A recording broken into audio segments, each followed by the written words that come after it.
I figured I had to, well, actually I had no choice but to upgrade to commercial. As you guys know, I got my entire trailer and equipment inside stolen a couple months ago. And this was during the ice storm, snowstorm we had here in Texas. So I know that everybody in the community was saying, Mark, just upgrade to commercial, get rid of, had a Toro 34. And I mean, it did its job. It did what it needed to do. It definitely made me some money, but it was just underpowered. Didn't hold on slopes very well. And of course, it was that time for me to retire. My next commercial mower, not my next new commercial mower. And I've tried the Wright Standard 32. I've actually demoed this one right here 2 years ago at the GIE Expo. Well, I don't know if it was the same. Yeah, it was a 32. And I'll put a card up on the right-hand corner, and you guys can check that out, where I demoed the Skag 32 at the GIE Expo.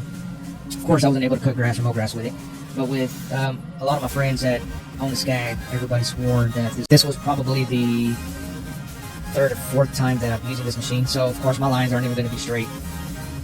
Around here we don't stripe either way. So the striping capability on this mower, I know that it's really great. It's awesome. I've seen videos even without the mold or the striping kit. But around here we don't stripe. We don't need to stripe. Our customers don't ask us to stripe. This particular yard, they do fertilize, so the grass definitely grows up pretty quick. So I was still kind of trying to, which he did also. I think here I was actually, I picked up the shoot block. That way it'll shoot the grass, disperse the grass to the side, and it actually shoots it pretty far, pretty hard. Which is just tells me that the engine is stout. It's powerful. If that makes sense. So I'm going to go ahead and go back over these clumps and just kind of disperse the grass there. I really don't side shoot. However, in this case, just because the grass was overgrown, I figured, yeah, I might as well do it.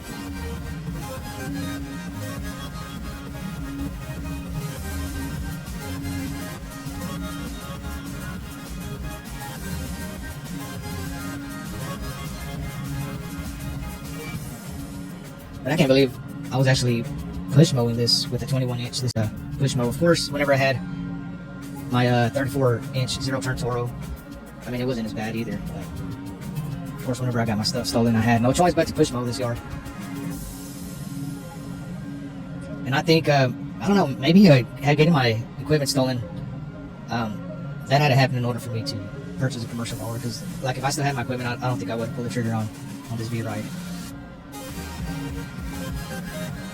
But I tell you what, I love this mower. I'm not even gonna lie. Like I said, I've tried the Wright mower. A buddy of mine let me use it.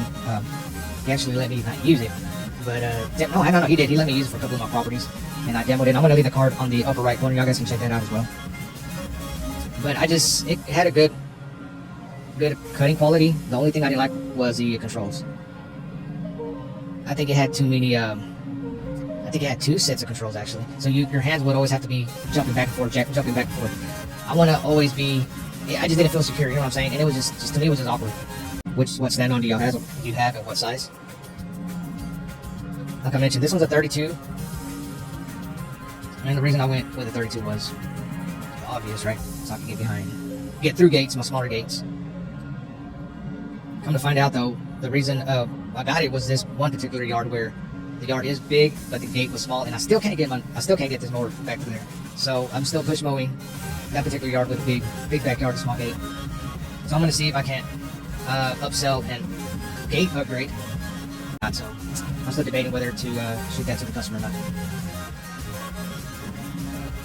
Like, it might look like I don't have a game plan, and that might be true whenever I'm mowing this yard, because it looks like I'm kind of going everywhere. But I'm still trying to get used to the mower. Like I mentioned, I think I've had this mower maybe a week only, or less than a week. So I'm still trying to get used to the ride, get used to the turns, just the controls and things like that. But and the layout of the yard is kind of weird too. So I can never find the perfect mowing pattern for the side. Not this side, but the other side. I can never find the perfect mowing pattern.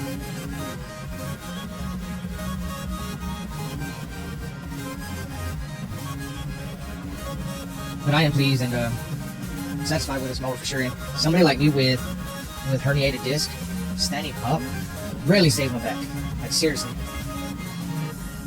And that's one of the I guess perks, not perks, what you say, pros of a stand-on mower, just any stand-on mower, that if you have bad back or herniated disc down. So I've already had 2 back surgeries for that issue a few years back, and of course it still gives me problems.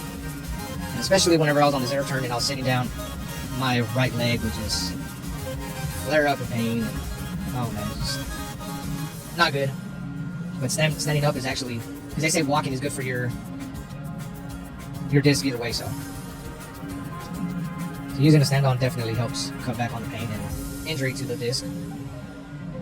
So if you guys are having any sciatic pain or back pain, you guys might want to try stand-on. Also hit the like button, share button. Help support Eclipse Lawn Care channel. That way it'll tell the YouTube algorithm that you guys like it, and it'll help spread the love, just like I'm spreading the grass. But this is actually a fun mower, and the thing about it is, as I mentioned earlier, this definitely holds the slopes very well compared to the Toro zero turn I have. Zero turns, if they didn't have any power, better. And if anybody is looking to purchase a stand-on, I definitely recommend to go to your dealership, or figure out who the rep for whatever brand mower you're looking for, and have them bring you out demo. So I contacted a rep here in my area, and he let me use a 36 V-Ride for the weekend. So I tried it on a couple of yards, and I was like, yeah, this is it. This is the mower. So here it is. Fits good in my trailer.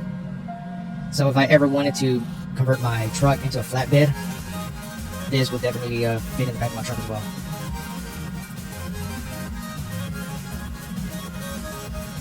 So what am I doing here? I'm trying to get this backpack blow to go. Oh, I think I was going to blow off.